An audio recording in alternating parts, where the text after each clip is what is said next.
Because if we take a careful look at the problems that we are facing now across the globe, many parents are not fit to be parents.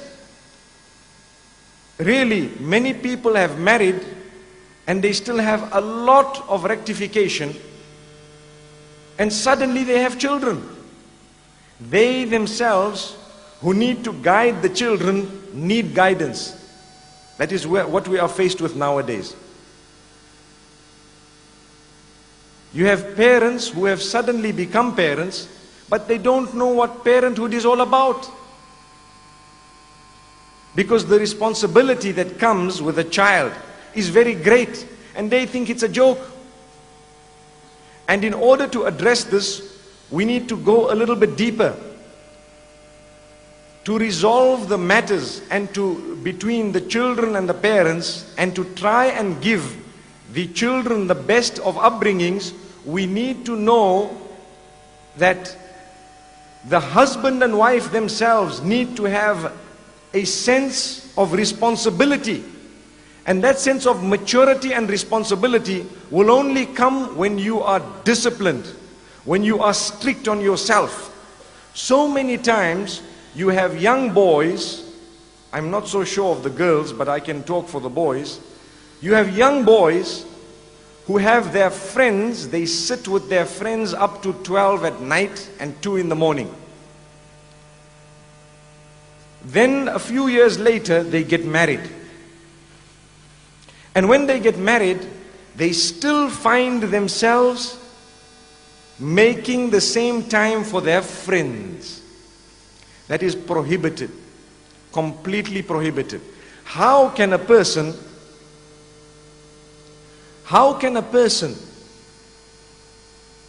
who has now taken somebody's daughter still give preference to his friends over his own wife? And this is a sickness that many people are guilty of. The time that you spend with your spouse is an act of worship in Islam. The time that you spend with your family members is an act of worship in Islam. So many people give preference to their businesses over their family members. Many people just sit and give preference to a newspaper over their family members. It's a fact. The man comes home from work, he is tired, he does not speak to anyone, he sits down, he wants to eat his food, he has a temper, and next thing he is busy reading the paper, or he literally plants himself in front of the television and he is watching television until late hours, then he switches it off and goes to sleep. He hasn't spoken to his wife, he hasn't spoken to his children. If any one of us here are guilty of that, today is the day you are being told directly that that is a major sin. Major sin. How can you give preference to a television over real people? Real people. Another problem is also the internet. Many people give preference to the internet and spend hours every day until 2 and 3 in the morning laughing and joking with the screen. If you want them to laugh, really, you've got to put a screen in front of them. They will see what is known as emoticons. You know what is an emoticon? Those small little faces that you have on the screen. Small cartoon style faces. They look at someone who sent them an emoticon and they laugh. But if you talk to them, they will look at you and say, "Hey, I'm busy." And I want to give you an example of a very good friend of mine, one of my best friends. Very, very highly educated. And he was so intelligent, he had 13 A's at O level and 4 A's at A level. He was given a scholarship at the University of Oxford. Some years later, I met him. I told him, tell me, what has Allah done with you? Meaning, what has happened in your life? He tells me, "Brother, I gave up the internet." I said, "That doesn't make sense." I asked him about himself and he's just telling me, "I gave up the internet." So I said, "What do you mean?" He said, "That is the biggest single achievement of my life." And I was confused. This was a few years back, when the internet was still something new. Now he told me he became a doctor.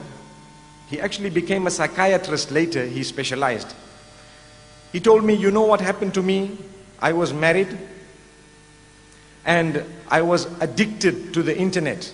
And I was sitting with the internet every day, every single day for 6 to 7 hours. And I became a person whose social life was the net.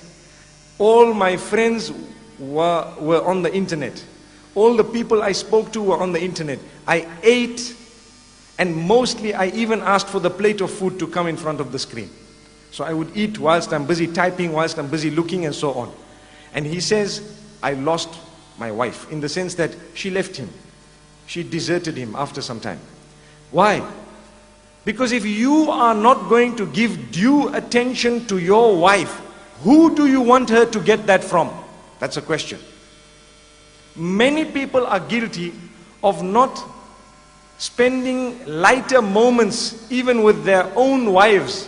Where do they want that wife to go and get that from? It is true, and we need to talk about it, because so many women are suffering in silence. It's a fact of life. They are too embarrassed to mention what is going on. And that is the beginning of the problem. Imagine the children that come out of such a relationship. What warped upbringing will they have? What type of a relation will there be between parent and child when the parent-parent relation is non-existent?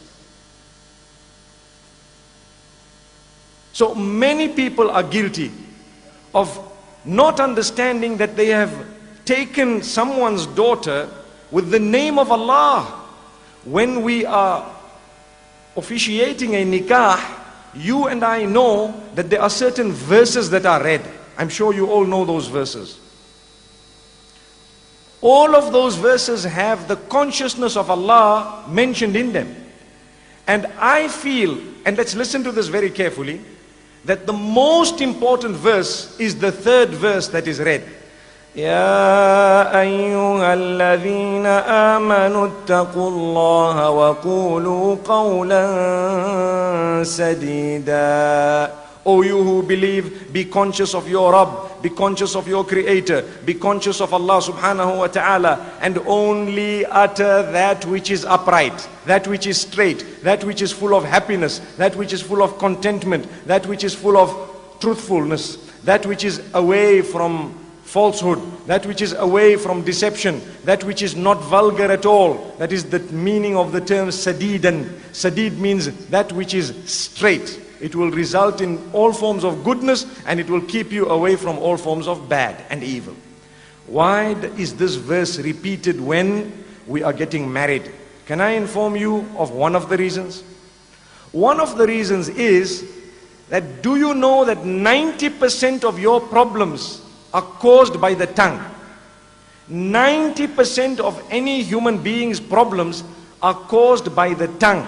So Allah is saying, watch out. Be careful how you use that tongue of yours, especially in marriage. The question I have, how many of us utter words to make our spouses feel good? How many of us utter words to put a smile on the faces of our spouses on a daily basis? I think a lot of us are guilty of never doing that, or doing it very little. Every single day, it would be an act of worship for myself and yourselves to say a few words to make your spouse smile, both male and female. An act of worship. If we don't do that, we will have a hollow society. Outwardly, everything seems to be okay. Inside, nothing is okay. And people are suffering in silence. Why do we need people to suffer in silence? We don't. No one needs to suffer.